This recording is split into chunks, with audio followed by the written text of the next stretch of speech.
Assalamualaikum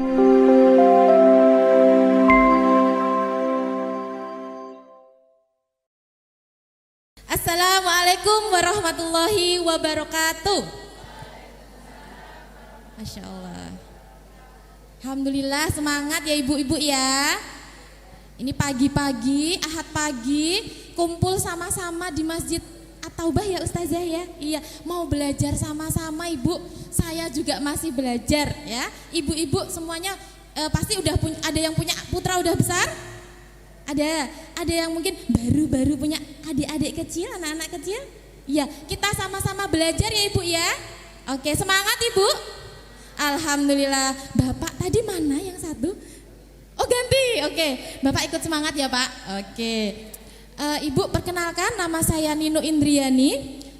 Saya saat ini masih aktif jadi psikolog di Psikoker Semarang di Medoho City Park. Nanti kalau ibu-ibu jalan mau ke Masjid Agung lewat Medoho, nah nanti di sana ada perumahan City Park, belok kiri. Nah kantor saya di sana. Selain itu saya juga jadi psikolog sekolah di TKIT Nurul Iman, SDIT Nurul Iman dan Fatimah Az-Zahra.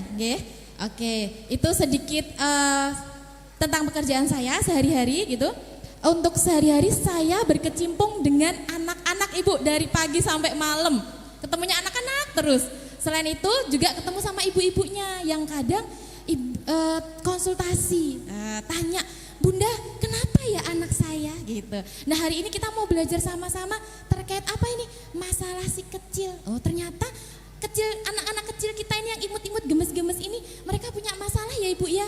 Nah kita yuk bantu mereka, kita bantu mereka untuk bisa tumbuh berkembang supaya menjadi anak yang sehat mental, sehat secara kognitif, sehat mental ya. Mental itu apa sih bu? Supaya anaknya nggak cengengan, supaya anaknya nggak marah-marah. Siapa yang anaknya suka marah-marah? Nah itu supaya anak kita bisa berlatih untuk mengontrol emosinya, emosi positif maupun emosi negatif. Oke, next Ustazah. Nah sekarang kita mau kenal dulu nih anak usia dini. Siapa sih anak usia dini itu? Oh, ternyata ada batasannya bu. Anak usia dini itu usianya dari kita melahirkan, gitu, 0 hari itu sampai nanti 7 tahun. Itu disebut dengan anak usia dini. Makanya kenapa sih kok SD harus 7 tahun? Ya, kenapa? Karena ada ini sesuatu hal. Jadi sebelum usianya 7 tahun, aspek-aspek kognitifnya, aspek fisiknya ya, aspek mentalnya belum matang betul karena masih di usia dini, masih butuh untuk banyak main. Kalau di SD bisa banyak main nggak bu? Nggak bisa. SD harus duduk anteng, ya kan?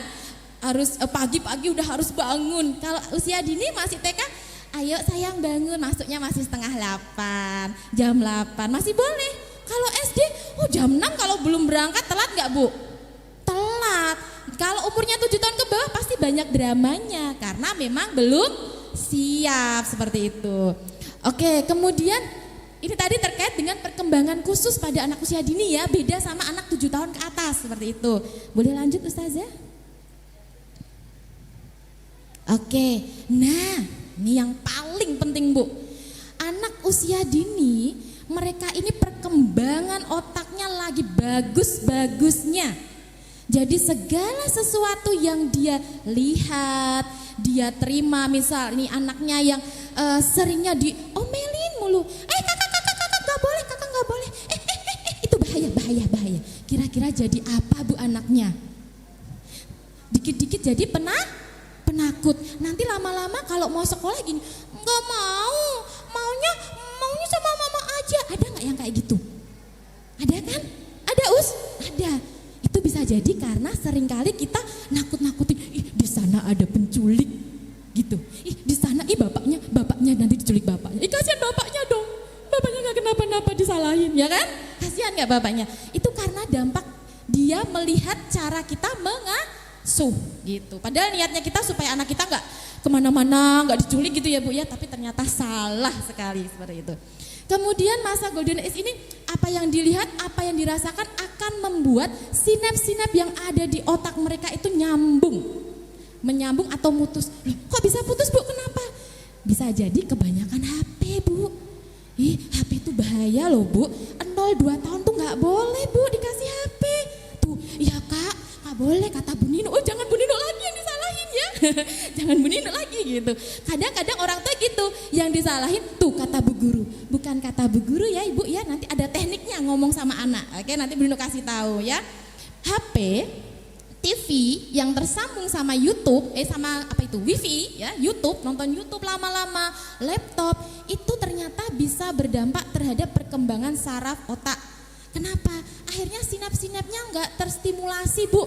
Akhirnya harusnya ini harusnya anak kecil kan lari ya, olahraga, main bola, main badminton, berenang, sepedaan. Tapi karena asik sama HP-nya, sarafnya yang bertugas untuk menyambungkan bagian fisiknya nggak nyambung. Akhirnya jadi apa Bu anaknya?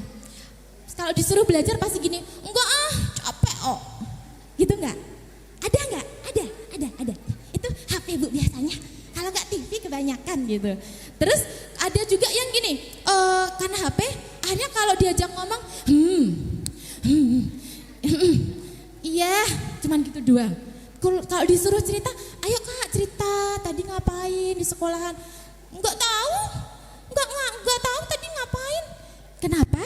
Karena bagian bahasa, otak bagian bahasa enggak terstimulasi. Karena tadi seringnya dengan HP, seringnya dengan YouTube gitu. Beda kalau anaknya sering dibacain cerita. Siapa di sini anaknya sering dibacain buku cerita? Enggak ada. Bapak, ya ada, Bapak dapat bintang 1 ya. Ibu nggak ada. Ayo dong Bu angkat. Kok mulai sekarang nanti baca buku cerita ya Ibu, ya. Kenapa? Ibu baca buku cerita buat anak itu, masya Allah, manfaatnya banyak. Yang pertama akhirnya sinap-sinap atau otak bagian bahasa itu nyambung. Akhirnya dia punya kosakata yang banyak. Akhirnya dia bisa mengetahui banyak hal yang dia belum pernah lihat, yang dia belum pernah merasakan, ya. Nanti mungkin dari buku-buku yang di sini ada LKS Ustazah. Nah, di LKS itu kan ada gambar tuh binatang.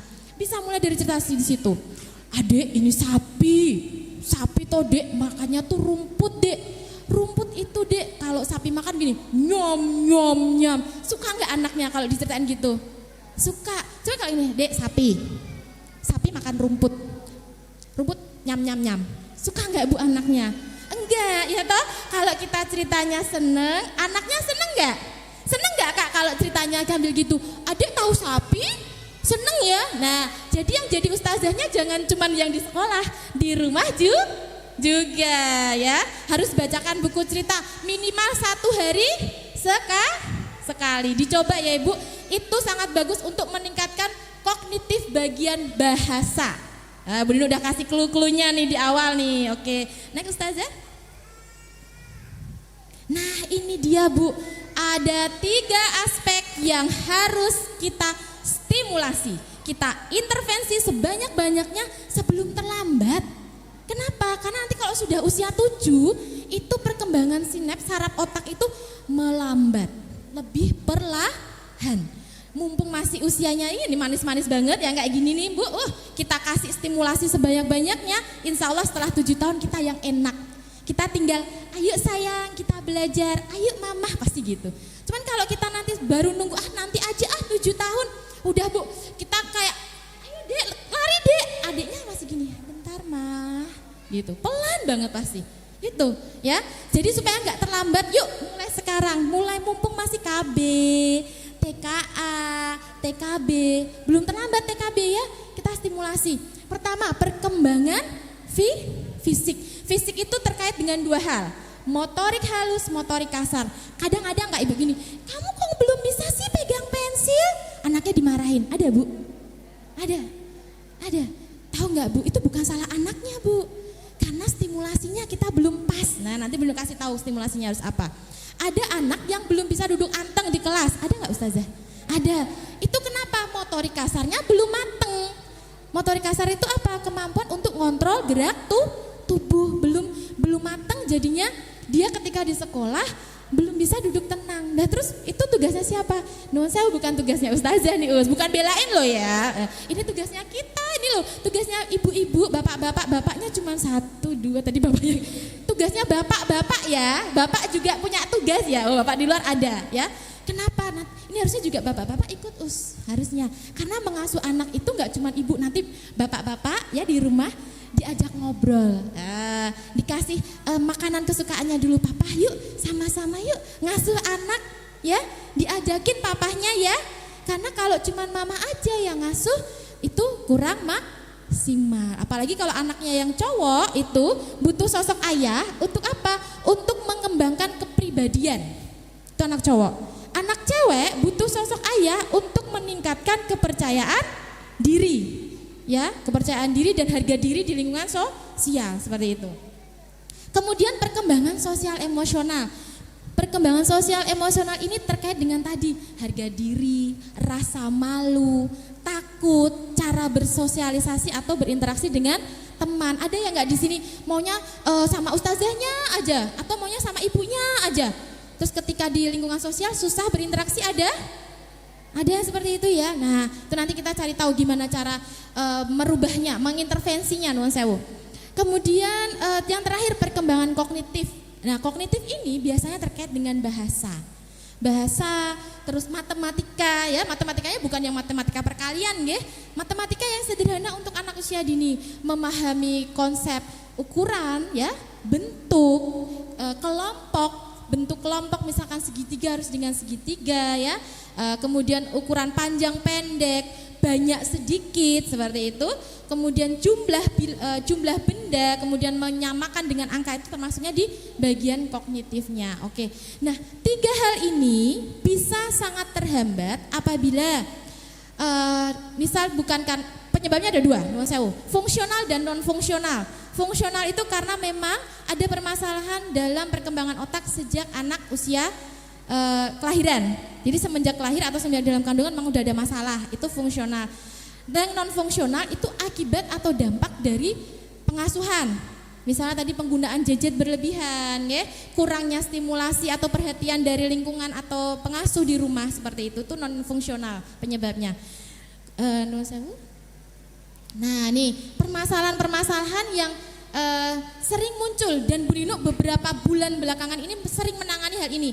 Menolak sekolah, ini lagi booming nih kayaknya. Hampir 3 bulan ini Bu Rino kasusnya itu terus datang dengan keluhan, Bu nggak mau sekolah anaknya. Ini kalau di sekolah maunya saya nemenin di kelas gitu. Kalau mau sekolah saya harus nganterin gitu, sampai nangis drama-drama gitu. Ternyata nggak cuma ibu-ibu di sini aja yang ngerasain Bu, lagi banyak Bu gitu, lagi banyak yang mengalami di luar sana. Kemudian belajar. Nah belajar ini sebenarnya kalau kita sudah aware harusnya dilatih belajar kira-kira umur berapa Bu? Umur berapa Bu? Coba anak dilatih untuk bisa belajar regulasi belajar umur berapa? Di berapa? Berapa Bu? 3 tahun. 3 tahun itu sudah harus dilatih untuk regulasi belajar. Oh, berarti belajar yang kayak anak SD Bu? Enggak, jangan ya. Anak usia 3 tahun latihannya gimana? Kita misalkan ada meja kecil tuh ya, di rumah ya ada meja kecil. Latihan di meja kecil untuk duduk, misal mewarnai ya, atau meronce, atau menempel gitu. 5 menit sampai 15 menit dulu. Latihannya di situ. Jadi latihan anak untuk mendengarkan instruksi dari kita sambil duduk. Kalau belum dilatihkan, pastinya ketika di sekolah jadinya apa? Lari-lari, karena dia belum pernah berlatih, tubuhnya belum pernah merasakan gimana sih caranya duduk mendengarkan instruksi dari Bu Guru. Bu gurunya di rumah siapa? Mama atau Papa, seperti itu. Kemudian ini tadi mengontrol gerak tubuh. Ini biasanya kadang kita orang tua menganggap bahwa oh ini anaknya kinestetik nih jadi gerak terus gitu. Anggapannya kayak gitu. Oh ini anaknya aktif nih, hiperaktif nih seperti itu. Padahal sebenarnya ini bisa dikontrol Ibu. Dengan apa? Dengan memberikan aktivitas bermakna, aktivitas fisik bermakna.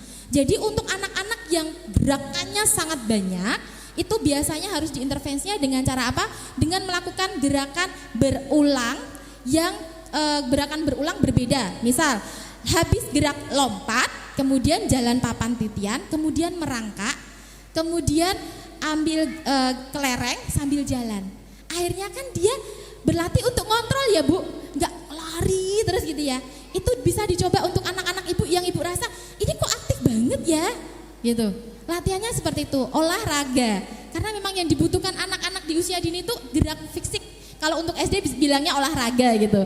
Kalau untuk anak-anak yang seperti ini kita bilangnya sensori integrasi gitu ya. Kemudian kurang fokus dan konsentrasi ini temennya semua ya. Ini terkait semuanya. Nah, kok bisa ya bermasalah ya? Kenapa ya? Kira-kira, Ibu ini saya ngebut ya, karena waktunya mepet gitu. Yang pertama, faktor dari dalam anak. Tadi saya bilang fungsional. Jadi memang sejak lahir ada permasalahan yang sudah dibawa anak gitu ya. Misalkan kayak kelahirannya prematur nggih, nuwun sewu. Jadi akhirnya perkembangan otak waktu itu belum matang bener, anak harus karena sudah lahir, akhirnya itu berdampak juga terhadap tumbuh kembangnya sehingga mempengaruhi dengan kecerdasan. Kemudian ada lagi faktor hereditas atau bawaan. Ini kayak gini, misalkan kemarin saya habis dapat kasus juga sama. Anak ini ketika di kelas itu nggak bisa anteng Ibu. Terus cara berpikirnya lompat-lompat, ternyata ini bawaan dari kakungnya. Jadi bisa seperti itu. Artinya itu kan bawaan juga. Gitu. Bawaan juga yang tidak bisa langsung kita ubah dengan cepat gitu karena itu termasuk ke dalam dirinya gitu ya. Kemudian faktor keluarga. Kadang tuntutan dari orang tuanya terlalu tinggi, terlalu keras. Atau malah pengabaian bisa jadi. Pengabaian itu kayak gini. Nuwun sewu nggih pakai bahasa Jawa ya. Halah nanti bisa sendiri. Ya kan? Kadang seperti itu. Enggak apa-apa, dulu aku juga kayak gitu. Enggak apa-apa. Kadang kan nuwun sewu ya kalau yang punya embah, kalau mungkin ada embah di sini kadang embah yang ngendikan seperti ini. Wong kowe mbiyen ya kok ngono, itu ya. Nah, itu kalimat-kalimat yang harus diwaspadai untuk saat-saat ini ya. Boleh memang kalimat itu dipakai untuk menenangkan diri ya supaya kita tidak terlalu cemas. Hanya saja kita tetap harus action. Kalau sudah ada hal-hal yang kita rasa berbeda dengan temannya, dengan perkembangan teman yang seusianya, kita harus langsung aware, langsung ada tindakan nih. Aku harus apa ya? Gitu, ya. Kemudian terlalu memanjakan. Itu yang tadi ya, nuwun sewu. Kadang nggak apa-apa, nanti bisa sendiri. Ya udah, nggak apa-apa itu. Terus faktor lingkungan, ini bisa jadi karena di lingkungan tempat tinggalnya kurang bisa menjadi tempat tumbuh kembang yang baik. Ada yang seperti itu, sebenarnya ini anak baik gitu ya, punya potensi yang baik, tapi karena temen-temennya ya, tetangganya akhirnya kebawa omongannya mungkin ya, perilakunya tuh masih tuh boleh kok lempar-lempar, boleh kok kayak gini, akhirnya niru nggak Bu kalau kayak gitu? Bisa ya, bisa niru ya, enggak betul. Kemudian, nah ini belum memiliki keterampilan sosial yang baik. Ini biasanya anak-anak yang akhirnya minder, nggak berani untuk interaksi dengan teman-teman yang lain seperti itu. Oke. Lanjut Ustazah. Nah stimulasinya sekarang ya. Tadi kenapa bisa bermasalah, sekarang kita ke stimulasi, solusinya biar cepat waktunya. Yang pertama, anak-anak yang biasanya kurang bisa fokus karena di usia 0 sampai 3 tahun kurang aktivitas fisik, kebanyakan digendong, kebanyakan duduk nonton TV atau nonton HP, atau malah kebanyakan aktivitas yang tidak terarah atau tidak bermakna. Ada kan anak-anak kecil gitu ya, udah bisa, orang tua menganggap udah bisa jalan, udah bisa bicara, udah mainan pasir dari pagi sampai sore kayak gitu. Sebenarnya boleh, hanya saja ketika aktivitasnya kurang bermakna itu juga berdampak terhadap kognitifnya. Akhirnya dia punya potensi buat jadi bagus karena tidak terstimulasi dengan tepat. Dampaknya akhirnya anaknya tidak punya arahan atau aturan-aturan yang sesuai itu. Kemudian yang kurang aktivitas sensori ini juga bisa berdampak. Di tempat Bu Nino itu biasanya ya ada yang akhirnya ketika di kelas jalan terus. Jadi keluhan orang tua datang ke tempat Bu Nino, Bu anak saya udah SD kelas 3 kok belum bisa duduk anteng ya Bu? Bu kalau duduk kok bisa gerak kanan, gerak kiri, kakinya goyang, badannya goyang terus, itu kenapa ya Bu? Ketika Bu Bu Nuk tanya, ternyata usia 0 sampai 3 tahun ada riwayat speech delay, terlambat bicara. Kemudian kurangnya stimulasi gerak yang bermakna, stimulasi gerak yang bermakna ya. Artinya dia memang bisa main, tapi mainannya tidak terarah kayak gitu. Itu dampaknya juga karena tadi bagian paling bawah untuk fungsi bergerak, indranya, refleks-refleks neuronnya ini belum berkembang dengan optimal. Itu. Nah, kemudian ada yang ininya sudah berkembang nih Bu, udah distimulasi. Ternyata di bagian yang sini kemampuan komunikasi dan kemampuan memprosesnya kurang. Itu biasanya kalau bagian ini yang bahasa-bahasa udah bisa bicara, udah bisa ngomong, tapi tidak distimulasi. Anggapannya kita, orang udah bisa bicara kok, ngapain distimulasi, ngapain diajak ngomong. Enggak gitu juga Ibu ya. Jadi anak-anak kita ini juga butuh, makanya saya tadi bilang yuk dibacakan buku cerita ya. Untuk apa? Ini kemampuan memproses. Jadi kalau kita bacakan cerita, kemudian kan kita tanya, Kak tadi Bunda cerita apa? Tentang sapi, betul. Tos dulu, tos. Seneng gak anaknya Bu? Seneng kan? Itu belajar gak Bu? Belajar sebenarnya. Terus cerita, coba sekarang kakak ceritain ke Bunda nih, ini gambar buku ceritanya. Coba diceritain gambarnya. Ini sapi Bun, gitu. Anaknya latihan untuk menyampaikan. Ada juga keluhan gini, anak saya kalau disuruh maju nggak mau Bu. Ternyata apa? Di rumah nggak pernah diajarin Bu. Nggak bisa kalau di rumah nggak diajarin, tiba-tiba di sekolah langsung harus bisa. Aku mau bilang apa ya Us? Ada nggak ya seperti itu? Ada, karena di rumah nggak dilatih, gitu. Karena mungkin secara kepribadian dia kurang percaya diri, harus dilatih, gitu ya, harus dilatih. Kemudian aspek sensori integrasi, aspek komunikasi dan memproses informasi ini akan terkait dengan kemampuan mengelola kehidupan. Jadi ini adalah dinamika yang harus dilewati anak-anak kita. Kelewatan 1 Bu, pasti ada masalah nantinya di kelas 3 atau kelas 4. Seringkali Bu Nino dapat klien tuh kelas 3, kelas 4. Pasti ketika Bu Nino tanya riwayatnya 0 sampai 3 tahun gimana Ibu? Ini pasti ini ada masalah. Ini enggak dikasih sama orang tuanya. Mumpung belum terlambat Ibu, mumpung belum SD ya. Di rumah perbanyak aktivitas bersama mama, papa ya. Nih papa nih yang fisik nih, berenang boleh, main bola boleh ya. Papa nanti dipesenin ya. Papa ikutan yuk untuk membantu anak-anak kita. Kan anak kita ya Bu ya, masuk anak mama doang, anak papa, papa gitu ya. Nah kenapa? Nanti ketika ini gak oke Bu, ada 2 aspek lagi yang gak oke pastinya. Perilaku. Jadi gak bisa ngelola emosinya, ada yang mudah marah, ada yang malah cengeng. Jadi gak bisa kontrol sendiri gitu loh Bu. Kurang bisa tenang gitu anaknya. Jadi ada masalah cenderungnya emosi negatif, marah-marah. Kalau enggak emosi negatif yang kesedihannya berlebihan. Itu. Kemudian mampu bersosialisasi. Ini kalau ini enggak oke, pasti sosialisasinya juga bermasalah. Itu. Nanti kalau ini sudah oke, pasti insya Allah akademisnya juga optimal Bu. Optimal tuh dalam pengertian tuh kita enggak usah ngejar-ngejar, ayo belajar, ayo ini tuh dia otomatis punya kesadaran diri di situ. Itu. Next Ustazah, Oke, kita langsung ke stimulasinya aja ya Bu ya. Kita ke stimulasi yang motorik kasar dulu deh. Nih, untuk yang usianya sekarang 3 sampai 4 tahun. Nah, di rumah sama mama nih pagi-pagi sebelum berangkat latihan untuk angkat 1 kaki. Itu. Kalau anaknya belum bisa jangan dipaksa langsung harus bisa ya Bu. Di prom itu dibantu. Misal, boleh sini mama pegangin. Yuk kita hitung 5. 1, 2, jatuh. Enggak apa-apa, coba lagi. Seneng enggak Bu anaknya digituin? Seneng. Coba kalau pagi-pagi cuman, ayo mandi, buruan, mandi, makan. Anaknya mau sekolah udah gini Bu, berangkat sekolah. Iya enggak? Iya, nggak semangat kan jadinya ya? Iya betul. Tapi kalau pagi-pagi ada olahraga 1, 2 olahraga kecil, seneng pasti anaknya. Mamahnya juga harus seneng. Jadi anaknya berangkat sekolah juga seneng jadinya. Kemudian nih naik tangga, kadang ada yang belum bisa Ibu. Itu naik tangga, turun tangga itu ada yang belum bisa, harus dilatihkan. Itu. Kemudian melempar dan melangkap bola dengan 2 tangan. Sudah pernah belum? Di rumah, yang belum dipraktekin ya Bu. Itu ternyata banyak yang di tempat berduduk terapi usia 3-4 tahun itu nangkap bola gini Bu. Sewu.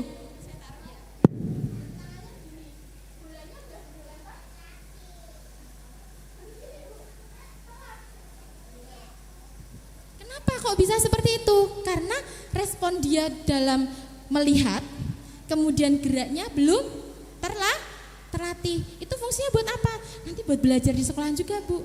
Akhirnya kalau dia mendengarkan guru ngomong langsung masuk di proses otak. Jadi kalau dia bolanya udah jatuh dia baru gini kan telat tuh. Nah stimulasinya bisa pakai tadi bola juga. Itu lempar tangkap bola. Bisa juga kalau ada bola-bola kecil di rumah ya. Bola kecil itu masuk keranjang. Dari jarak mungkin 2 ubin ya. Nanti nambah jadi 3 ubin. Nanti nambah jauh. Itu latihan fokus konsentrasi juga ya. Bisa dipakai untuk motorik kasar. Kemudian usia 4-5 tahun melambungkan bola ke atas lalu ditangkap Bu. Ada yang masih kesulitan Bu. Coba nanti dilatih ya Bu ya. Belikan bola karet itu murah Bu, 10.000 ya. Bola-bola itu yang ukuran sedang itu harganya 10.000. Itu bisa untuk melatih fokus konsentrasi. Nanti insya Allah kalau Ibu, ini sudah saya praktekkan ya. Sudah saya praktekkan untuk anak-anak saya. Jadi sudah terbukti gitu nggih. Jadi nggak rugi kok menemani anak untuk beraktivitas itu nggak rugi. Nanti yang senang kita sendiri itu nggih. Kemudian berjalan mundur, berjalan maju di garis lurus. Itu ada yang nggak bisa loh Bu. Jalan gitu. Gini tuh agak kesusahan ada. Nah itu harus dilatih juga ya. Berjalan mundur tuh ada yang juga yang jalan mundur itu bisa jatuh itu ada gitu. Itu juga untuk latihannya pakai aktivitas seperti itu. Kemudian lempar tangkap, lompat dengan instruksi. Misal lompat depan, lompat belakang, tapi dia harus fokus kontak mata sama kita. Kakak lihat Bunda, kakak sekarang lompat depan. Kalau dia nggak mendengarkan pasti lompatnya salah kan Bu jadinya ya, iya kan? Nah itu bisa buat latihan juga di rumah, itu ya. Boleh Ustazah next. Nah sekarang ini yang paling banyak dikeluhin nih. Kok nulisnya nggak rapi ya? Kok tulisannya kok gampang capek ya kalau nulis ya nggak Bu? Yang TKB nih ya terutama. Ada yang sering gitu Bu, anaknya ngeluh. Umi capek Mi tanganku Mi, udah ya nulisnya ya. Mungkin atau yang sudah SD kelas 1 gitu anaknya ada yang seperti itu? Ada ya? Itu kenapa ya Bu kira-kira ya? Tahu nggak Bu? Apa ya aduh tanganku pegel. Itu bisa jadi karena otot-otot tangannya belum kuat. Masih lemes, belum latihan untuk nguatin udah dikasih pensil ya. Jadi nanti di rumah untuk stimulasinya Bu bisa dengan bantuin Ibu potel-potel sayur. Oh malah cepet nanti masaknya. Enggak sih Bu, lebih lama pasti Bu. Pasti lebih lama. Dengan dibantu pasti lebih lama. Semangat Ibu, masaknya lebih lama ya. Tapi dampaknya bagus Bu. Anak laki-laki nggak apa-apa bantuin Ibu di rumah ya. Bukan bantu sih sebenarnya salah satu aktivitas tanggung jawab terhadap kebutuhan diri juga. Makan buat siapa? Buat dirinya juga kan? Jadi hati-hati ya Bu ya. Jadi jangan bilang gini, bantu Ibu yuk gitu. Itu nanti digini, nggak mau bantu Ibu gitu. Jadi konsepnya yuk kita sama-sama masak untuk makanan yang kita mau makan itu. Karena itu nanti juga dimakan sama dia ya. Itu nggih. Untuk yang pertama postur tubuh. Kalau mama papa mungkin memperhatikan postur tubuh anaknya yang sering banyak goyang kalau nggak pakai HP, itu bisa jadi berarti postur tubuhnya dia belum kuat. Ini bisa distimulasi dengan aktivitas fisik seperti ini tadi, merangkak. Jadi kalau ada yang merangkaknya dulu bukan merangkak yang seperti ini, anaknya sekarang disuruh merangkak ya Bu, ya itu untuk postur tubuh itu. Jadi kalau dulu yang pas baby itu ngesot gitu ya, melompat apa sih ya nggak gerakannya sesuai. Saat ini saat dia udah bisa jalan nggak apa-apa merangkak tuh melewati kayak garis line gitu, belikan solasi warna-warni gitu, merangkak gitu sesuai garisnya. Itu untuk postur tubuh fungsinya supaya lebih bisa tenang tubuhnya, nggak banyak gerak lagi gitu. Kemudian melakukan sesuatu sambil berdiri. Misal kalau ini tadi kan masukin bola gitu ya di dalam lubangnya. Mama bisa pakai teknik gini. Ambil bola di sana, taruh di sana. Sambil ambil, jalan, taruh. Ambil lagi, jalan, taruh. Itu juga untuk postur tubuh gitu. Kemudian kalau ini agak susah ini sepertinya. Ini mancing ikan. Mancing ikan. Itu kan harus anteng ya, Bu. Coba kalau dia gini-gini. Ikannya bisa nggak, Bu? Nggak bisa ya. Nah, tapi kalau dia bisa tenang kan akhirnya dia ngontrol tubuhnya kan tuh. Posturnya jadi tenang kan? Mama aku bisa. Ya, hebat. Good job, Masya Allah. Itu bisa untuk postur tubuh. Next, Kak, tolong. Oke. Kemudian bisa olahraga di rumah. Bu, anak terapi saya, Bu, kalau saya senam, saya geraknya kemana, dia geraknya apa, Bu? Jadi nggak betul. Tangannya direntangkan, nanti tangannya gini di samping. Artinya postur tubuhnya belum oke, belum buat, belum betul. Jadi di rumah misalkan kayak latihan, yuk rentangkan. Nanti dicek putranya, tangan ke atas, tangan ke bawah gitu. Kaki diangkat kan seperti tadi, kakinya diangkat gitu. Dihitung 5 hitungan gitu. Nggak usah pakai musik, nggak apa-apa. Pakai hitungan kita kan bisa, ya kan? Nah, itu postur tubuh. Kemudian ini, tadi saya bilang kelereng. Itu kan harus anteng ya, Bu ya. Coba kalau kelereng dia sambil lari, pasti jatuh kan? Mau nggak mau kan kalau kelereng dia pasti pelan gitu kan? Akhirnya postur tubuhnya kebentuk nggak, Bu, untuk bisa tenang, ya kan? Atau ini pakai gelas. Maaf ibu-ibu, anak-anak bisa ke tempat bermain ya, biar bunda-bundanya lebih enak konsentrasi menyimak kegiatan pagi ini. Bisa ke tempat bermain, bisa bermain dibuka sama ustadzah. Boleh ke tempat bermain anak-anak? Ya. Nih kakak-kakak, yuk mainan yuk di tempat bermain di sana yuk. Ore, ayo kita ke sana. Jalan saja ya, jalan pelan-pelan ke tempat bermain. Ayo, jalan pelan-pelan. Pegangin temennya, pegangin. Oh, lewat sini Kak, lewat sini boleh. Pelan-pelan ya, jalan saja ya. Silakan. Masya Allah, terima kasih. Kakak ikut jalan, main.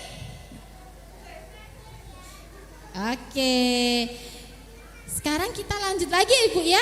Nah ini juga bisa pakai gelas plastik ya, dikasih air, terus sambil jalan dari titik ini ke titik sana, mindahin pelan-pelan. Postur tubuhnya kebentuk gak Bu akhirnya? Kebentuk kan? Iya, gitu. Kemudian ini kalau di rumah punya gelantungan, ada gak Bu? Gak ada. Ini gelantungan mungkin nanti papa anaknya diajak ke taman, Pak yang ada gelantungan. Itu untuk menguatkan lengan Bu. Lengan ini fungsinya untuk kekuatan nulis. Kalau ini lengannya lemes, itu biasanya nulis 2 nomor, 3 nomor udah gini. Bu Nino aku capek Bu. Ya udah yuk olahraga. Berarti kalau Bu Nino lihat simptom-simptom dia kok ininya capek, berarti SI dulu, sensori integrasinya dulu dikuatin gitu. Olahraga dulu. Gelantungan 5 sampai 10 hitungan. Itu nanti lama-lama dia akan kuat. Bisa juga kalau misalnya nggak ada gelantungan Ibu, sit up di tembok itu loh Bu, tangannya ke depan, anaknya disuruh gerak 1, 2 kayak gitu. Beliau meraktekannya bingung. Nanti bisa dipraktekin. Di tangannya ditaruh di tembok, anaknya suruh menggerakkan tubuhnya ke depan dan ke belakang, dan lengannya ini untuk tumpuannya gitu ya. Itu bagus banget untuk kekuatan menulis nanti ke depannya. Next Ustazah. Nah nih postur tubuh. Nanti ini biasanya kalau pas SD nggak disiapin, nanti dampaknya kalau nulis, kalau nggak matanya dideketin ke buku, kalau nggak bukunya dimajuin ke mata, karena tadi postur tubuhnya dia belum siap seperti itu. Next Ustazah. Nah sekarang kita ke motorik halusnya ya, tadi sudah ke motorik kasarnya ya. Motorik halus, menggunting, menempel, ini anak-anak cowok kadang kan nggak suka tuh ya kalau yang disuruh yang ini cewek banget gitu ya. Bisa pakai cat mama, cat poster itu, belikan itu untuk dia fingerprint di rumah, atau ngadon tepung di rumah tuh. Kalau ngadon tepung itu kan kalau dia kan konsepnya bermain ya, sini diwarnai, itu ngacak-ngacak itu pasti suka banget gitu. Karena kadang kalau cowok itu suruh gunting memang agak susah gitu ya. Nah guntingnya apa? Guntingnya tadi, gunting adonannya. Adonan yang sudah dibentuk tadi digunting. Itu juga sekalian melatih motorik halus juga gitu. Karena kadang kalau pakai kertas mereka ini nggak begitu telaten. Jadi latihannya pakai ini tadi, play-doh gitu untuk anak yang cowok.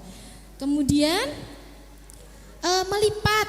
Nah kalau untuk anak cowok melipatnya itu hal-hal yang bikin dia excited. Yuk pesawat gitu ya. Kalau anak cowok bikin ikan tuh kayaknya ikan. Apa itu ikan gitu ya. Beda sama anak cewek itu lebih gampang biasanya. Apa aja, ya ustazah, ya mama gitu. Anak cowok kitanya harus lebih pinter mencari lipatan-lipatan yang unik, meskipun nanti tetap kita bantu, tapi setidaknya yang dasar-dasar kan dia harus sendiri. Misal yang segitiganya ya, ke segitiga besarnya, segitiga kecilnya, mungkin nanti yang kecil-kecilnya yang lebih detailnya kita. Tapi setidaknya di situ dia mau dulu, tertarik dulu di situ, oke? Kemudian menuang, nih anak cowok pasti suka nih kalau menuang nih ya, membantu nyuci baju ya, sambil Kak tuangin 2 sendok sabunnya, sambil latihan matematika ya. 2 sendok gimana Kak? 1, 2, latihan matematika juga kan? Kak tambah 3 Kak, 2 tambah 3 jadi berapa Kak? Matematika enggak Bu? Sambil membantu lebih lama kerjaan kita, tapi belajar itu di situ ya. Oke. Kemudian nih menyendok juga. Kadang anak-anak ini kalau nyendok masih berantakan kan? Kenapa? Karena dia nggak latihan nyendok beras, ya nyendok kacang hijau gitu. Di rumah kalau mau masak kacang hijau, Kak 10 sendok kacang hijau, Mama mau masak 10 sendok kacang hijau. Sambil hitung matematika kan? 1, 2 kayak gitu. Latihan juga. Nanti yang berantakan nanti tinggal diambilin gitu. Nggak masalah berantakan nggak apa-apa. Oke. Next ustazah. Megang pensil. Kalau belum bisa kuat megang pensil, pegang krayon dulu Bu. Latihan mewarnai pakai krayon. Dan gambarnya jangan yang detail. Gambarnya yang simpel dulu, lingkaran dulu, segitiga dulu, segi 4 dulu. Kita lihat, dia cara menggerakkannya sudah oke belum? Gitu. Jadi jangan langsung dipaksa untuk ke pensil warna. Kalau dia mau sama krayon aja dia belum kuat banget gitu. Ya, kalau pakai pensil warna masih berantakan jangan dimarahin juga. Tapi kita cari solusinya, kita stimulasinya gitu. Kemudian kalau masih sudah TKB masih belum bisa, kita bantu pakai pensil grip. Pensil grip ini fungsinya untuk membantu dia untuk tahu bahwa tangannya harus di mana sih? Itu. Tangannya harus dimasukkan di mana sih? Nah, itu harus dilatihnya di rumah ya Ibu ya. Jadi enggak di sekolahan gitu. Stimulasi ini semua dilakukan di rumah gitu nggih, supaya nanti pas di sekolahan anak sudah lebih terampil seperti itu. Next ustazah. Nah menulis ini sendiri nanti kalau bisa ngelatih anak itu ke huruf kecil-kecil dulu saja. Kalau mau huruf besar dulu saja, jadi jangan dicampur. Dampaknya ketika dicampur Bu, pasti tulisannya berantakan. Mungkin A-nya nanti depan kecil, B-nya gede. Misalkan Bapak, B-nya kecil, A-nya besar kayak gitu. Karena apa? Tadi mengenalkannya langsung dua-duanya gitu. Harusnya bertahap dulu. Kalau mau kecil dulu. Gitu. Kecil dulu dia udah inget, bener-bener udah inget, baru kita tambah yang huruf besar gitu. Kemudian mulai dengan huruf sederhana. Alhamdulillahnya Bu, di sini ada buku ya Bu ya, buku membaca ya. Itu sangat membantu sekali. Itu Bu Nino pakai juga Ustazah. Gitu. Jadi Bu Nino pakai juga untuk stimulasi anak-anak Bu Nino, tempat terapinya Bu Nino. Itu. Jadi enak ya, di sini sudah ada bukunya. Jadi lebih terarah seperti itu. Kemudian setelah saat menggambar menulis tadi, itu bisa ditambah dengan aktivitas menggambar ya, menulis. Jadi tidak serta-merta nulis terus gitu ya. Itu. Next Ustazah. Nah, sekarang kita ke perkembangan emosi Bu. Perkembangan emosi ini sangat dipengaruhi oleh pengasuhan emosi. Emosi itu ada emosi positif, ada emosi negatif. Positif itu apa? Senang ya, bahagia ya. Tenang gitu. Kalau yang negatif itu apa? Sedih yang berlebihan loh ya. Sedih itu boleh, tapi yang sedihnya berlebihan gitu. Takutnya yang berlebihan, nangisnya yang kenceng banget yang nggak bisa dikontrol gitu. Itu namanya emosi yang negatif. Bagaimana cara kita menyikapi masalah anak itu nanti akan jadi role modelnya anak. Gitu. Kemarin Bunda baru dapat kasus yang baru pesan banget kemarin. Anak ini ketika latihan di rumah, misal latihan pidato gitu ya. Pidato apa ya kemarin, nyanyi atau apa gitu. Kalau dia lucu, anak ini kan gemuk gitu, gemesin gitu loh Bu. Mamanya kalau geli, kalau dia tampil gitu gemes aja, ketawa. Gimana sih Mas? Terus anaknya ngambek Bu. Mama tuh loh, aku malah diketawain. Dampaknya mah akhirnya di sekolah nggak mau tampil. Apapun itu, lomba 17-an nggak mau. Karena dari kecil tanpa disadari respon kita untuk anak kita tidak tepat. Gitu. Jadi kalau untuk anak-anak tertentu yang memang sense of humornya agak unik, ini sebenarnya anaknya suka bercanda Bu, tapi tergantung dia, cara pikirnya dia, gitu. Harus hati-hati. Jadi mamanya nggak membaca itu. Ini anak sudah kelas 3, baru dibawa ke saya. Saya baru menangkap bahwa mama mungkin yang bisa dirubah adalah responnya mama. Kalau dia lagi mau menampilkan sesuatu, latihan di rumah, mama wajahnya tenang aja. Bagus Kak, ya good job, oke. Besok semangat ya. Harusnya yang dia mau seperti itu. Gitu. Beda kalau anaknya memang tipenya harus dengan ceria. Jadi kita sebagai mama, papa harus tahu dulu karakter anaknya, ya. Jangan disamaratakan. Ih si kakak mah beda sama adik kamu mah, kamu baperan. Boleh nggak kayak gitu Bu? Jangan membandingkan. Jangan sekali-kali pun membandingkan anak kita. Mungkin mungkin saat itu dia nggak marah, tapi masuk Bu ke hatinya, ya nggak enak gitu. Jadi kita harus mengenali karakteristik masing-masing anak kita dan kita harus tahu cara menghandlenya supaya emosinya juga lebih terkontrol kayak gitu. Kemudian pengasuhan mama, papa, kakek, nenek harus sama. Ini kasus ini mama, papa, kakek, nenek beda semua. Akhirnya anaknya apa? Semaunya, semau gue gitu. Aku maunya nangis, aku maunya marah ya udah itu. Karena tadi berarti pengasuh di rumah ya, misalkan ada kakek nenek, mama papa juga itu harus disamakan dulu. Ya, menyamakan cara pandang, menyamakan cara merespon, menyamakan cara komunikasi. Nanti kalau nggak sama mah dampaknya untuk anak-anak yang mentalnya belum begitu oke, ya jadi dampaknya kayak gini. Emosinya negatif yang lebih banyak muncul. Oke, next Ustazah. Nih, contohnya ya Bu ya, ini contohnya. Kalau ada anak dipukul temennya, mama biasanya gimana? Ada yang mau kasih contoh nggak? Oh, pukul balik, pukul aja gitu ya. Ada lagi Bu, kalau temennya ada gituin anaknya, diapain Bu kira-kira? Apa? Oh bilang saja. Terus apa lagi Bu? Ada Bu? Lari ya, oke, betul semua Bu sebenarnya itu ya. Hanya saja ada dampaknya juga Bu. Gitu. Jadi kalau anak kita dipukul sama temennya, terus curhat sama kita, Mama, tadi tuh mukul aku mah. Hah, kamu dipukul? Kenali perasaannya dulu. Sakit Kak? Mana yang sakit? Ya Allah. Terus apa yang kamu lakukan? Tanya, dia ngapain? Jangan langsung solusi Bu. Ya. Jangan langsung solusi. Nanti kalau dia mukul temennya beneran, nanti ibu yang kesusahan loh Bu. Bunda, ini kakak mukul temennya Bun. Aduh, iya ini gara-gara kemarin aku nyuruh dia mukul temennya gitu. Ya kan?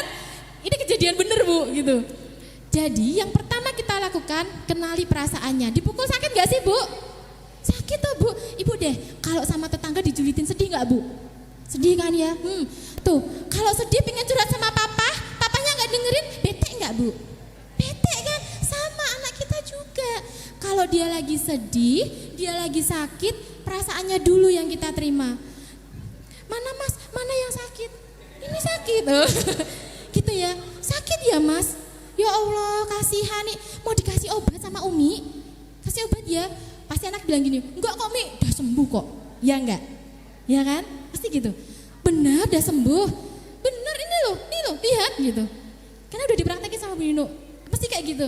Terus adik ngapain? Terus adik ngapain? Udah nggak ngapa-ngapa. Udah temennya dibales. Enggak lah, kan nggak boleh. Ya nggak Bu? Anak pasti gitu. Anak udah udah tahu kalau itu nggak boleh bales gitu kan. Wah, kakak hebat, adik hebat. Wah, Masya Allah anaknya Umi, sayang. Sabar ya berarti ya, adik ya hebat. Senang nggak Umi anaknya kira-kira? Perasaannya diterima, responnya dia kita beri apresiasi positif. Senang nggak anaknya kira-kira? Senang. Kira-kira kalau ada kejadian lagi, dia baper nggak Bu? Enggak. Tahu nggak kenapa kita sekarang baperan? Tahu nggak? Karena dulu pas kita kecil, kita nangis sama mama kita apa? Halah, ngono tok nangis. Ya, gitu kan? Memori masa lalu muncul lagi gitu ya Bu ya. Oh gitu. Iya, seperti itu, ya kan? Ketawanya kenceng banget ini Bu ya. Masya Allah. Itu. Ya, jadi perasaan dulu ya Bu ya yang diterima gitu. Sama nanti kalau ada teman kita curhat, kita juga harus seperti itu ya. Terima dulu perasaannya. Ya sedih ya. Kadang itu ibu-ibu kalau curhat sebenarnya nggak butuh solusi kan Bu, cuman butuh temen kan Bu, bener nggak? Bener, iya sama ya. Itu. Kemudian kalau nanti dia sudah tenang, dia sudah rileks, boleh sambil kita cerita-cerita. Boleh kakak marah boleh, dengan cara diingatkan temennya, maaf, aku jangan dipukul, sakit dong. Gitu. Tapi jangan pas itu langsung ya Bu. Karena dia perasaannya masih nggak enak, nggak nyaman. Kita kalau mau ngasih nasihat, mau ngasih masukan ke anak kita, tunggu sampai perasaannya dia enak, saat dia rileks, santai kayak gitu. Oke, next saja. Ini kalau untuk yang kognitif, sebenarnya kalau kognitif ini kan terkait dengan akademik ya Bu ya. Akademik, kemampuan menjawab pertanyaan gitu. Itu kalau mamah rasa di usianya dia yang TKA atau TKB mengalami perbedaan dengan temannya, sebaiknya tes intelijensi saja. Itu dari tes intelijensi itu nanti mama papa tahu profil kognitifnya ada masalah di mana. Itu apakah karena masalah intelijensi yang kurang gitu, atau ada masalah ketimpangan profil kognitifnya bagian verbal performance, atau malah karena pinter banget Bu. Bener Bu, anak pinter banget tuh gak enak Bu, malahan Bu. Bener, ya Bu, ada Bu yang anak pinter banget, kalah Bu beneran kalau kita gak pinter-pinter. Iya, kenapa? Anak yang intelijensinya di atas rata-rata atau superior, mereka punya cara berpikir sendiri. Cara berpikirnya berbeda dengan teman-temannya dan dengan kita orang tuanya juga. Itu kita harus konsultasi juga, karena ada banyak hal yang harus kita bahas dari profil kognitifnya ini tadi. Itu, ini terkait dengan kognitif. Kalau kognitif, misal jenengan lihat kok secara kemampuan menjawab pertanyaan kadang kok nggak nyambung ya, pertanyaan apa kok jawabannya apa, udah tes intelijensi, konsultasi secara individu seperti itu, ya. Bisa ke rumah sakit, ya, ke layanan psikologi rumah sakit atau yang di swasta, monggo, di mana saja boleh. Ustaz, boleh dilanjut saja? Ya. Nah, ini yang perlu diperhatikan. Oh, ini yang matematika ya. Oh, ini dulu deh matematika. Nanti kalau mau ngajarin matematika jangan langsung ke angkanya ya Bu. Ke ukuran dulu ya, ke konsep-konsep dulu ya. Besar kecil, panjang pendek, banyak sedikit ya. Atas tinggi, jauh dekat, dalam luar. Itu. Kemudian untuk membaca, membedakan huruf, caranya harus hafal hurufnya dulu. Oke? Jadi sebelum masuk sekolah, anak di rumah stimulasinya hurufnya dulu hafal. Nanti di sekolah tinggal pas PAUD, pas TKA ya, di sini membacanya TKA ya. Artinya pas PAUD distimulasi untuk mengenal huruf. Hafal hurufnya ya, itu. Pakai kartu mama. Huruf apa ini? Bagus. Huruf apa ini? Gitu. Dari A I U E O sudah hafal, baru B C D G F G H J K L M N P Q R S T V W X Y Z ya. Jadi sedikit-sedikit, jangan langsung nih hafalin semua. Nggak bisa Bu, pusing ya nggak? Ya kan? Dikit-dikit ya. Mungkin minggu ini targetnya A I U E O dulu. Nah, minggu besok B C D F G. B C D F G belum oke, diulang lagi pelan-pelan. Ini untuk yang PAUD ya, untuk persiapan ke TKA TKB itu. Kemudian pemahaman nih, cerita lagi Bu. Paman kalau mau meningkatkan pemahaman anak, banyakin dibacain buku cerita. Oke Ustazah, monggo. Nah, hal yang perlu diperhatikan, ini udah terakhir Bu, abis ini sisi tanya jawab ya. Pahami milestone. tahapannya. Jadi kadang masih usia-usia yang masih kecil, kita pengen udah langsung bisa nulis nih, padahal belum boleh ya. Padahal belum boleh. 3 tahun tadi ya latihannya menempel dulu, main plastisin, main tepung ya. Itu dilakukan di mana?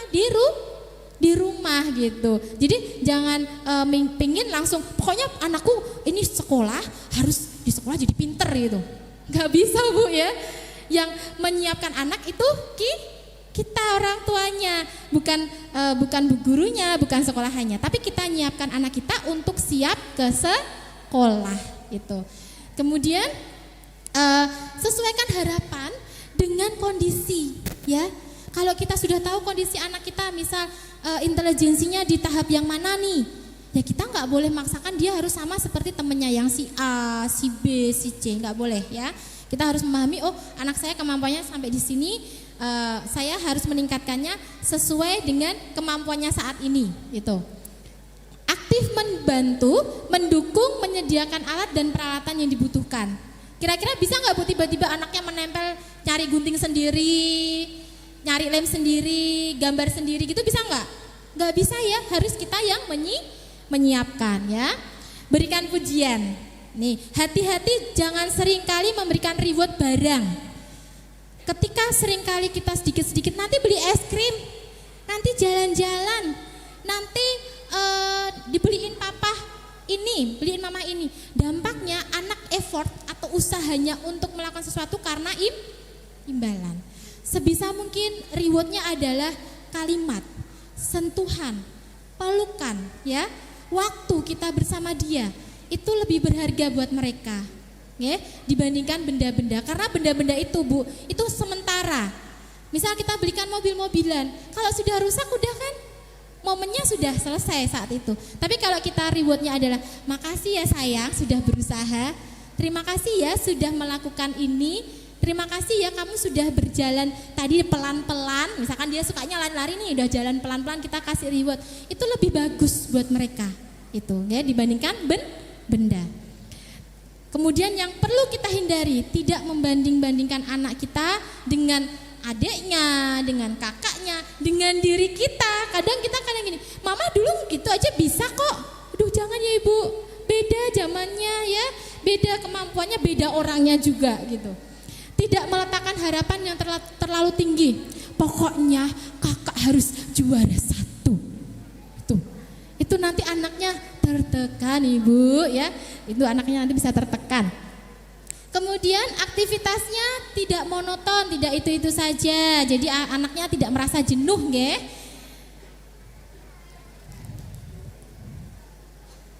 Nah kemudian kalau mau membangun perilakunya, berikan kritik terhadap perilakunya saja.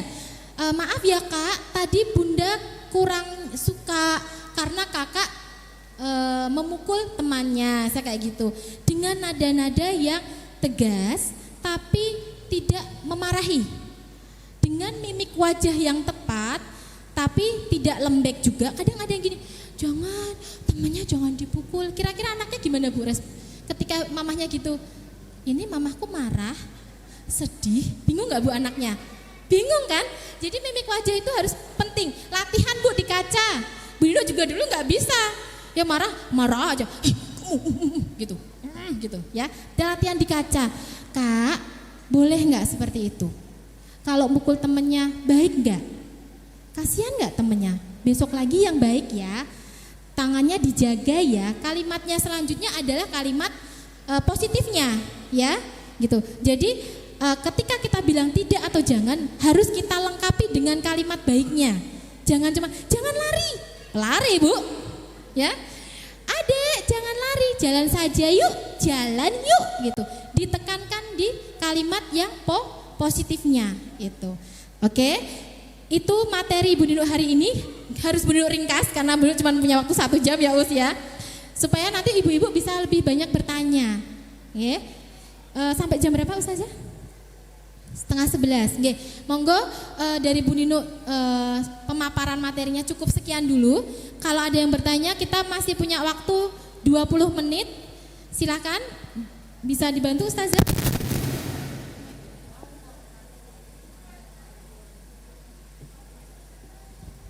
Monggo silakan ibu-ibu bagi penanya. Ya, penanya pertama silakan disebutkan nama, kemudian bunda dari siapa dan pertanyaannya.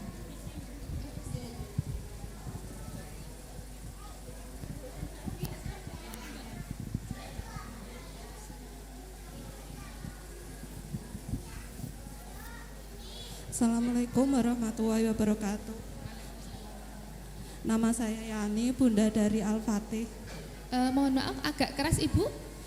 Nama saya Yani dari bunda Yani. Al-Fatih. Oh, okay. Mau tanya cara untuk menstimulasi anak supaya tidak takut untuk mencoba sesuatu. Seperti anak saya itu, dia kalau mencoba sesuatu itu sudah takut dulu. Misalnya kan dulu kecilnya dia suka makan buah. Sekarang itu dia kalau makan buah itu enggak mau gitu. Padahal sudah saya coba untuk misalnya dia bentuknya jus atau bentuk yang lain, itu sudah saya coba. Tapi sampai sekarang itu untuk dia mencoba makan buah itu dia belum mau.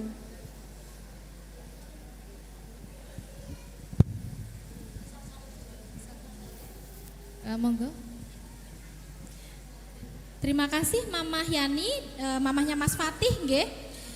Untuk anak-anak yang memiliki ketakutan terhadap sesuatu, kita biasanya pakai teknik destanisasi, yaitu mengurangi tidak langsung memberikan yang dia takuti atau yang dia tidak mau, tapi pelan-pelan. Misal tidak mau buah ya mah, jadi jangan langsung makan, tapi pegang dulu ya. Pegang dulu, kupas dulu. Hari ini targetnya 1 pekan nih, kupas dulu, kupas buah dulu. Misal pisang, kupas pisang. Oke. Minggu depannya kalau sudah mau pegang, latihan untuk potong. Bisa jadi di sini dia nggak mau karena mungkin ada masalah dengan sensori penciuman atau oral motornya, sehingga kita nggak bisa langsung masukkan gitu. Dia harus terbiasa dulu dengan aromanya supaya sensori indera, sensori penciuman dan sensori oral motornya ini dulu terbiasa dulu dengan benda yang dia tidak mau ini. Itu bisa untuk makanan juga ya Mama ya. Misal ada anak-anak tertentu yang nggak mau makan makanan tertentu, itu kita bisa pakai aroma bumbu-bumbu pawon. Itu main dengan bumbu pawon, kita campur tepung. Itu kan aromanya keluar. Ya kan? Biarkan otak itu merespon bahwa oh ini aroma ini aman ya ternyata ya, nggak apa-apa ya. Jadi biarkan otak dia terbiasa dengan aromanya dulu. Jangan langsung, ayo dimakan. Oh itu pasti drama ya Mama ya gitu. Anak takut nasi, Bu Dino nggak langsung kasih nasi, masak nasi dulu. Yo berasnya dicuci, nyuci beras sudah mau. Habis itu pegang beras, mindahin berasnya. Habis itu masak nasi, pegang dulu. Itu bisa berbulan-bulan mah, nggak bisa langsung sehari 2 hari, berbulan-bulan. Baru pegang udah mau, coba sedikit, taruh dulu belum sampai masuk mah, pegang lagi sedikit, taruh kayak gitu ya. Jadi nggak langsung harus makan, nggak, aroma dulu, pegang dulu, sentuh dulu gitu ya. Kemudian taruh dulu pelan-pelan gitu, baru kita naik bertahap seperti itu. Nanti kalau misalkan belum mau, tetap belum mau, coba lagi kayak gitu. Mungkin bisa dipakai roti, misalkan roti yang dia suka rotinya dari buah pisang, kan adanya bolu pisang itu ya. Nah nanti baru kita kasih tahu, ini tadi rotinya dari buah pisang loh kak, bisa kan kakak makan buah pisangnya? Hebat loh anak mama loh, makasih ya gitu. Jadi perlahan, hanya makan buah pisang, makan buah atau yang lain juga mama?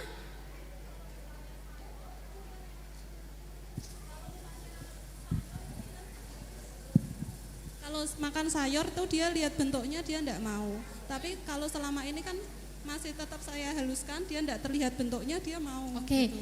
Berarti ada masalah dengan pemrosesan ya Mama ya, dengan penglihatan juga nih ya. Potel-potel sayur dulu mah, potel-potel sayur. Misalkan dia enggak langsung, artinya gini, disentrasi tadi mengurangi apa yang dia takuti dengan tidak langsung memberikan gitu. Jadi misalkan dia takut nggak mau masukin karena masih utuh, berarti motel-motel dulu, ngelihat dulu, masak dulu, tapi nggak langsung makan loh ya Mah ya. Kemudian nanti Mamah masak, Mamah olah supaya tidak kelihatan, baru kita bilang, ini tadi loh sayur yang kakak lihat, bisa kan dimakan? Gitu. Itu untuk semua hal sebenarnya bisa.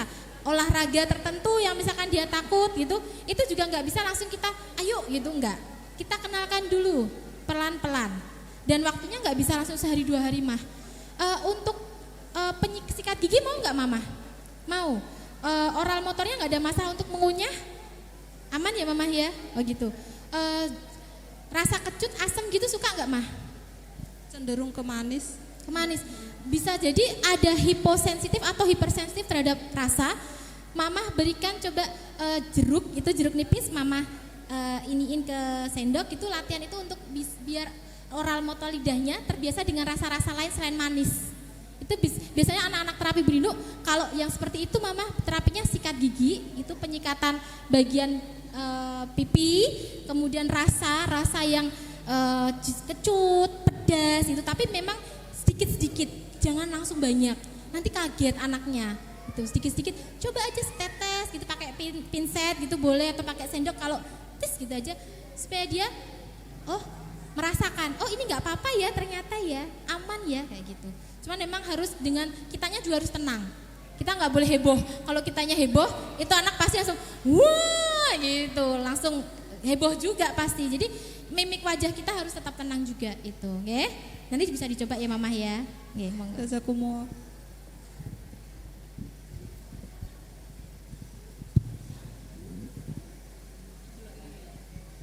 Bismillahirrahmanirrahim. Assalamualaikum. Bunda Nino mau bertanya.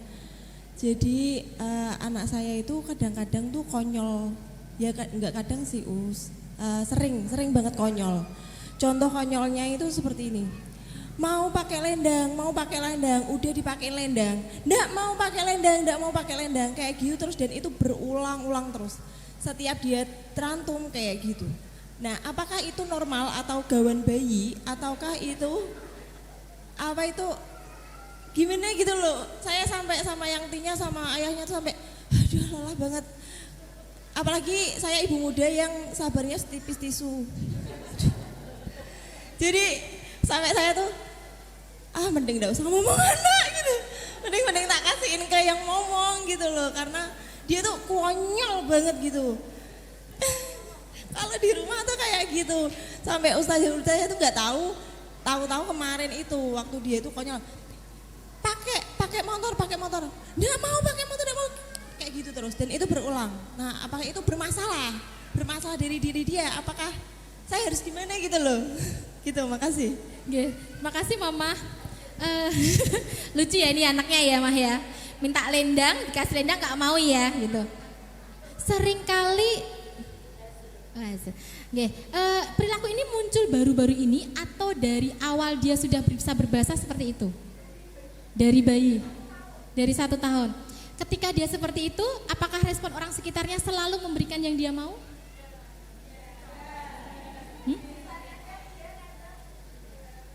Iya, oke.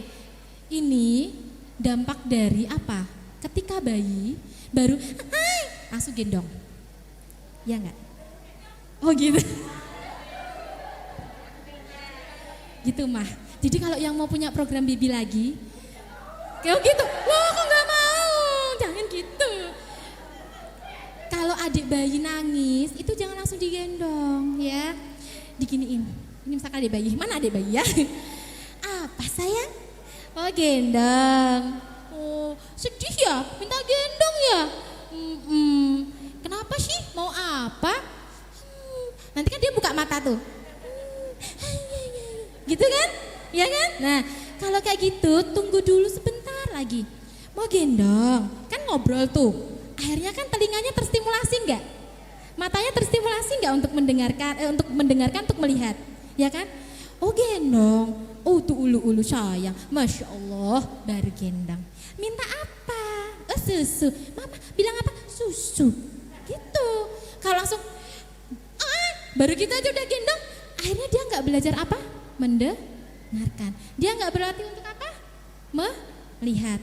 Nah, umurnya berapa mas sekarang berarti? 4, masih bisa, sabar, nggak apa-apa mah, masih bisa. Masih ada 3 tahun. Oh gitu, iya mah. Jadi anak itu kan memang ujian ya mah ya, gitu. Melatih kita kesabaran. Mau surga kok nggak diuji. Gitu kan, ya kan? Ujiannya pasti susah mah. Kalau gampang namanya nggak ujian ya. Apa Pak namanya Pak biasanya Pak? Aku lupa Pak. Gitu. Jadi kalau untuk kasus yang ini, mulai sekarang kalau dia minta sesuatu misal mau lendang, jangan langsung turutin. Sini Mas, duduk sini. Sini Mas Hazel, Mas ya? Oh cewek, Mbak Hazel. Sini Mbak, sini. Mimik wajah ya Mah, ini mamanya terlalu ceria kayaknya. Terlalu ceria gitu. Jadi harus ada mimik wajah tenang, datar. Sini, Mama mau bicara. Ini bisa Mah? Sini, Mama mau bicara. Tapi gini, kenapa nih Mama nih? Mama marah ya? Kadang bisa seperti itu Mah. Oh enggak, makin jadi. Mama harus tetap tenang. Sini, duduk dulu, bilangnya sambil duduk. Biasanya dia kalau sambil rewel sambil gerakan Mah. Nah ya, harus duduk dulu. Tenang dulu, cari kursi. Sini, duduk kursi. Enggak mau, mesti kan gitu. No, mau apa? Kalau mau bicara sama Mama duduk dulu. Latih untuk mendengarkan. Karena dulu pas bayi kelewatan ya kan. Latihan mendengarkan dulu. Sini duduk. Enggak. Kalau enggak duduk nanti Mama enggak tahu Mas Mbak Hazel bilang apa. Mama enggak dengar. Hazel sambil gini-gini kan Mama enggak dengar. Gitu Mah. Praktekin tapi dengan mimik datar loh Mah. Harus tahan malu Mah. Tahan Mah. Ya gitu. Dudukan. Nanti kalau sudah berhasil duduk baru Mama duduk di bawahnya. Mata harus saling melihat. Hazel mau bilang apa? Pasti gak jadi minta Mah. Gak jadi. Bener Mah. Kenapa? Karena dia sudah tenang. Karena mintanya tadi cuma pengalihan. Manipulatif. Gitu. Jadi mulai sekarang Mama harus tenang. Oh gitu. Genetik kali Mah. Dari siapa? Mama kali. Tanya atau Yanti. Kalau genetik sebenarnya bisa Mah. Bisa kita latih. Dirubah memang nggak bisa ya Mah. Dilatih bisa. Mama segede ini kelatihan nggak Mah dulu Mah? Bisa jadi segede ini. Latihan kan Mah? Iya kan? Sama. Mbak Hazel juga harus melewati itu. Yang bisa membantu siapa? Kita orang tuanya. Karena tuntutan zamannya beda Mah sama kita ya. Ya kan? Mama udah gitu. Semangat Mama. Ya.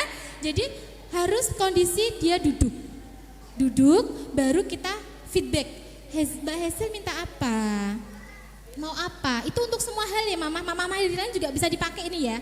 Jadi ketika anak sedang meminta sesuatu tapi tubuhnya terus bergerak, itu sebenarnya dia sedang memanipulatif, mau membuat kita malu.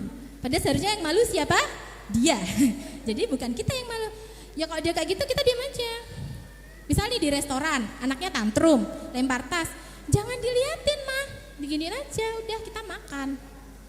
Latihan Mah, malu. Kalau kita, jangan gitu dong deh, Mama malu. Dipakai lagi nggak besok? Pakai lagi, gitu.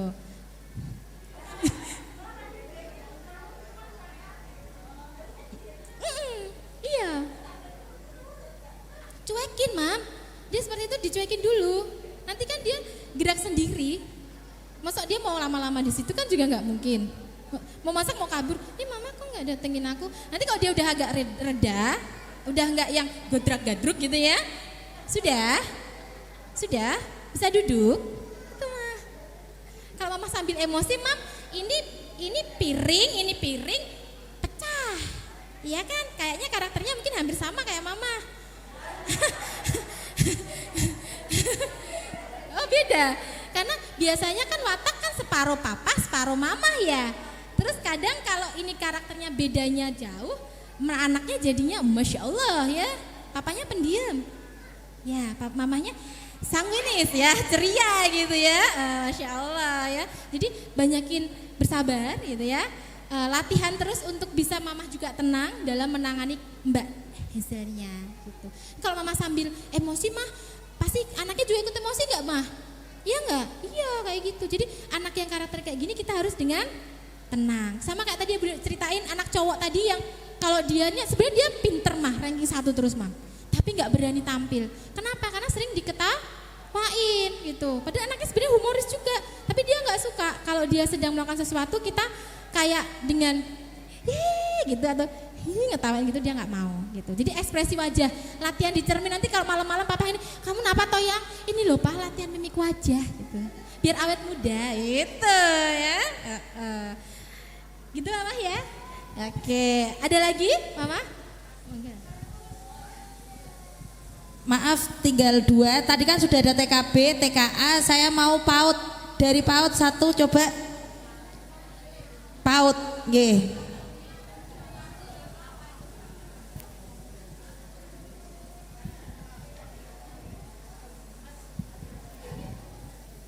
Assalamualaikum warahmatullahi wabarakatuh. Waalaikumsalam warahmatullahi wabarakatuh.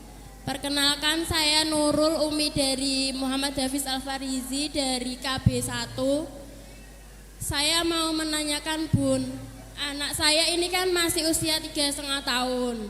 Dia itu kalau salah diberitahu, kemudian tidak berani sama yang memberitahu. Tetapi dia mencari uminya, setelah itu uminya tuh dipukuli wajahnya. Nah, itu bagaimana solusinya untuk menghadapi anak seperti itu, kayak tantrum tapi dia beraninya sama uminya gitu. Ya, jagalah ya. Nggih. 3,5 tahun. Biasanya yang ngasih tahu siapa Umi? Yang ngasih tahu anak ini siapa? Akhirnya kok marah ke Umi?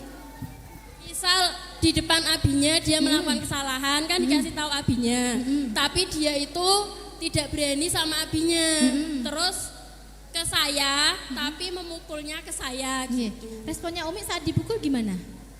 Responnya Umi saat dipukul gimana? Saya cuma menenangkan dia, Dek, enggak boleh gitu, terus saya tenangkan, kalau dipukul sakit dak, saya bilang seperti itu, tapi terus anaknya terus memukul wajah gitu loh. Oh gitu. Perasaannya diterima nggak? Perasaan anak saat mukul Umi diterima dulu nggak sama Umi? Kelewatan kan? Ya. Jadi kalau anak sedang melakukan seperti itu, emosinya dulu yang diterima, perasaannya dulu. Dia kenapa? Marah ya? Sedih ya? Kenapa? Peluk boleh, pangku boleh. Kenapa sayang? Oh sedih ya, sambil dilus. Misalkan dia masih sambil mukul, biarin dulu. Karena kalau langsung kita tenang dulu, itu bisa makin mukul gak mah? Karena perasaannya belum diterima. Aku tuh marah, aku tuh malu, aku tuh sedih dimarahin Abi gitu, ya kan? Biar terima dulu perasaannya. Marah ya, sedih ya. Hati-hati, jangan pakai marah mama. Khawatirnya nanti jadi pemarah malahan.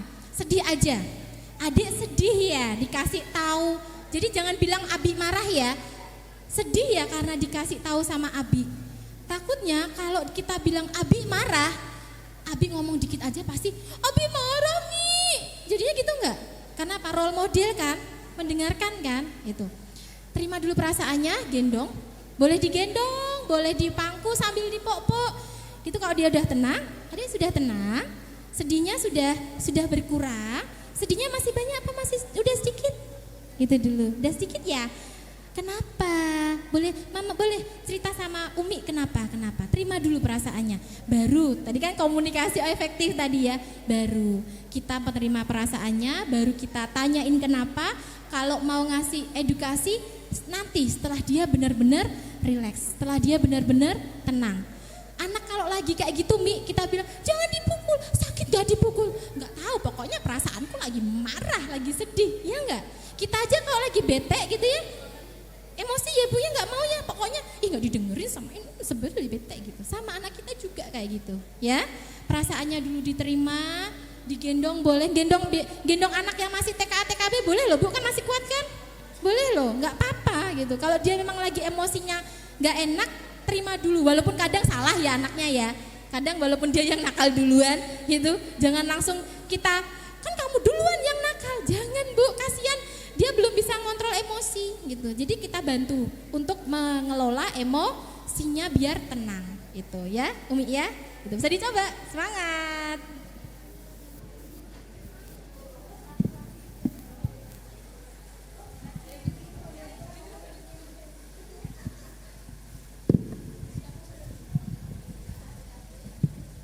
Mohon maaf, tadi kurang satu lagi ya. Dan tadi Nyon Sewu yang lebih cepat ngacung Bunda Marisa. Nggih. Afwan nggih.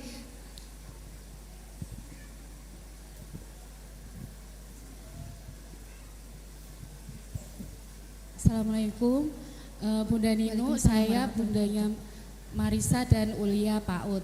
Saya mau bertanya, contoh bermain yang terarah itu bagaimana ya? Karena anak saya kan lebih dari satu, jadi kadang-kadang saya cuma memastikan untuk bermain itu aman gitu aja. Kalau Kita menyampaikan, oke, hari ini yang jadi penjualnya kita dengan cara ini ya, apa namanya, misalkan ini home pimpa atau mungkin pakai kita gulung nama, yang keluar siapa di situ, nanti harus yang keluar namanya jadi penjual hari ini gitu.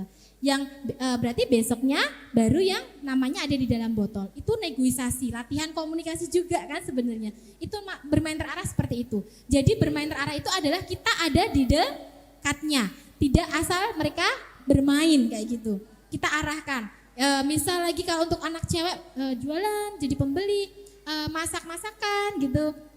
Terus bisa apa lagi ya mama? Misalkan kayak mewarnai itu juga bisa.